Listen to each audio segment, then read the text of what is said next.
We are fully submerging ourselves in the fantasy football trade market once again in today's episode, talking through 5 wide receivers that I'm buying low for here as it relates to Week 7 fantasy football. These are players that I think come at extremely discounted prices right now, and I like their rest of season outlooks here. So if you have the assets to go and take advantage of these discounts here, go out and start shopping, baby, because we're going to find these wide receivers and get them on our rosters for the rest of the way. So as always, if you're new around here, my name is Gavin. You're watching the SFS channel, and we are talking through fantasy content every single day of the week here in multiple different videos on YouTube. So click that subscribe button if you're new, turn the bell on so you're never late for a new piece of content, and go check out our Week 7 fantasy football advice playlist here after you're done watching today's episode. But let's get into things here and let's dive in. All right, here, let's start out with DK Metcalf, who this past week had a very shockingly positive game script taken on the Arizona Cardinals.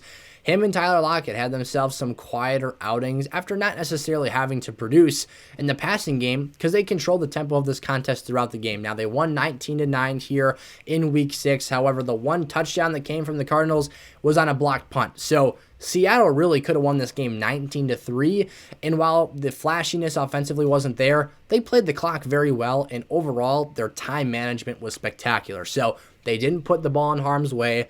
They were able to, again, salt the game away by running the football and not have a dependency to lean on these wide receivers in a situation where I expected that to be the case here. So feeling very positive about DK Metcalf exiting this game. I still feel this is a situation where he is going to make plays as a high-ceiling boom-bust wide receiver the rest of the way this season. He is having the highest target share rate of his entire career with Seattle and Geno Smith this year at 28.1% and 8.6 targets per game. Those are career-high numbers. And for DK Metcalf, I didn't expect this coming into the year, but I'm feeling better than ever about this outlook and the situation. Even after this bad week, he still got 7 targets, only caught 2 passes, so a very low catch rate there. We'll actually calculate that because I'm terrible at mental math. Right now, that's 28.57% of his opportunities that were converted into receptions here. So again, Geno can give him wide receiver 2 numbers this season. He's the wide receiver 20 right now in half PPR scoring. I'm confident that he will continue to have those higher ceiling games. When he converts, I mean, he's a jump ball nightmare and a guy that goes out there and wins those valuable red zone targets as well. So again, game script being the main factor for the detriment in this week's matchup. How about T. Higgins here? We called this as a sit this week. We had him as a buy low last week. And here we are again, going back to the well, buying some more T. Higgins on sale. Can't wait to get some more shares of him this week. Again, start shopping, baby. We're looking for T. Higgins left, right, and center, wherever he pops out, wherever you find a panicking fantasy football league manager. This is a guy coming off of a 7-point game here, 6 receptions for 47 yards. Now, I know what you're thinking. Hey, he still caught 6 receptions despite that ankle injury. A lot of them were minimal spacing. He really just went up and caught some jump balls here. One of them was like a 12, 13-yarder across the middle of the field. Again, not creating a ton of separation. That ankle injury is killer to wide receivers looking to cut and make explosive plays with their route running.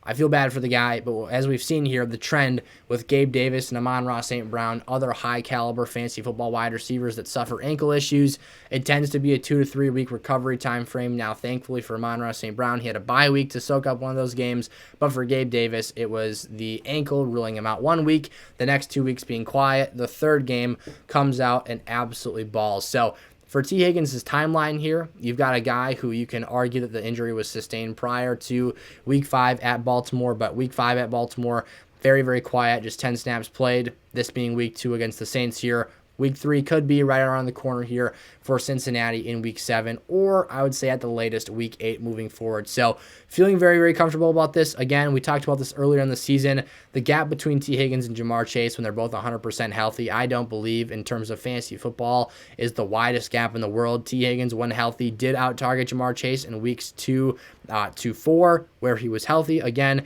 and Joe Burrow has been absolutely dominant the last month of this season. He looks right. This Bengals offense is back on track, making explosive plays, making big things and awesome things happen here. Super happy about this outlook. And yes, again, it was weeks 2 through 4, a 3-game stretch where Higgins was the most productive fantasy wide receiver in this offense.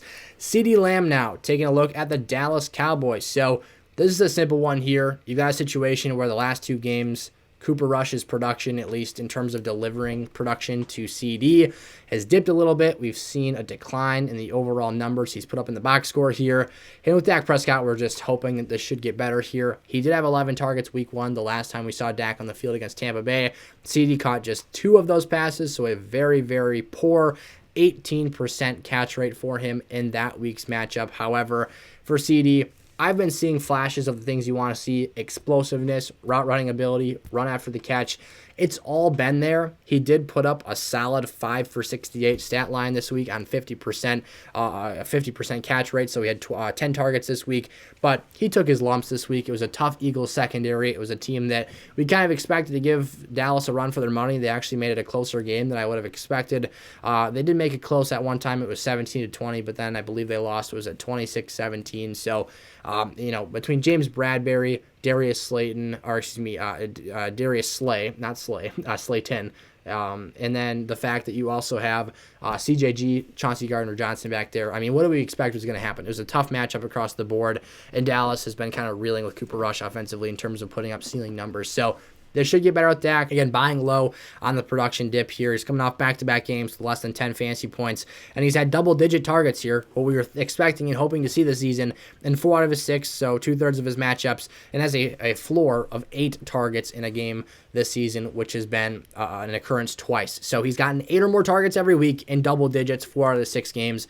Very, very encouraging and good statistical opportunity there. Before we dive into Keenan Allen here, a very, very quick note. So this is being recorded about an hour and a half before Monday Night Football. I do not currently have an injury designation for Keenan in this game.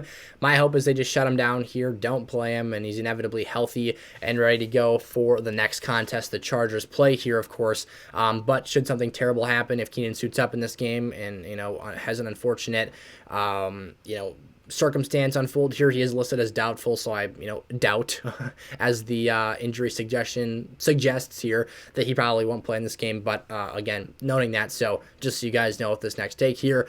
One more quick note: today's episode is presented to you guys by Underdog Fantasy. If you guys sign up on Underdog, there's a link in the description of today's video, and use promo code SFS when you deposit $10 or more. They're going to double your money up to $100, so potentially put $100 down, you get $200 to play with. I would recommend, starting small, put $10 in, $20 to play with here. Whatever you want to do, though. If you want to go big or go home, go for that full $100 there.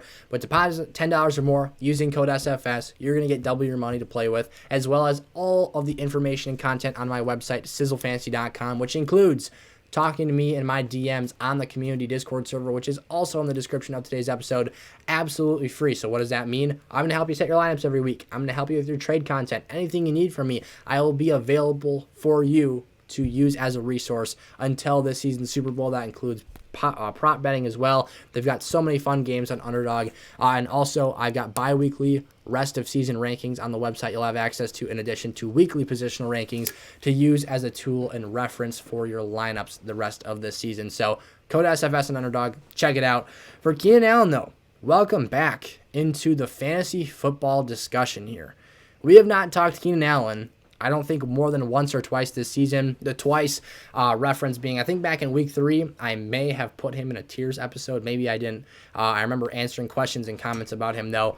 Basically, health has been the issue here.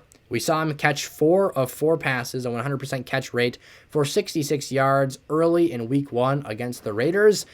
And he's never been seen or heard from since this year due to a hamstring issue that has been very hampering to his fantasy stock this season. So it's been an unfortunate road for Keenan Allen, but what we know about him is this. He is an incredible route runner, one of the best in the game. He is a high-volume target machine for Justin Herbert, one of the best quarterbacks in the game. That is an elite circumstance and situation for high-floor PPR value. On a per-game basis, he could, if he qualifies, get into a top 12 to 15 rest of season points per game basis for fantasy football. So I am buying Keenan Allen. Maybe you did this earlier in the year and were able to get him at that discounted price due to the hamstring injury. But for now, while we potentially still have his status up in the air here and a bye week looming right around the corner, go out and buy Keenan Allen. He's close to being healthy here and is still at a discounted rate. We haven't seen wide receiver 1 production from him at any time this season. I'm not expecting that he's washed or going to drop off a cliff or anything like that. Go out and make that buy here ahead of this week's games. And then finally, another receiver in the washed discussion that I still like for fantasy the rest of the season is DeAndre Hopkins. Now, Hollywood Brown, this is where this originated from, was actually this morning. I'm recording this again on Monday evening, is the fact that Hollywood Brown is out for the rest of this season. It sounds like potentially the exact words of the report, I believe, were potential season-ending injury for Marquise Brown here. So, bad news. It was a foot issue. He got landed on funny.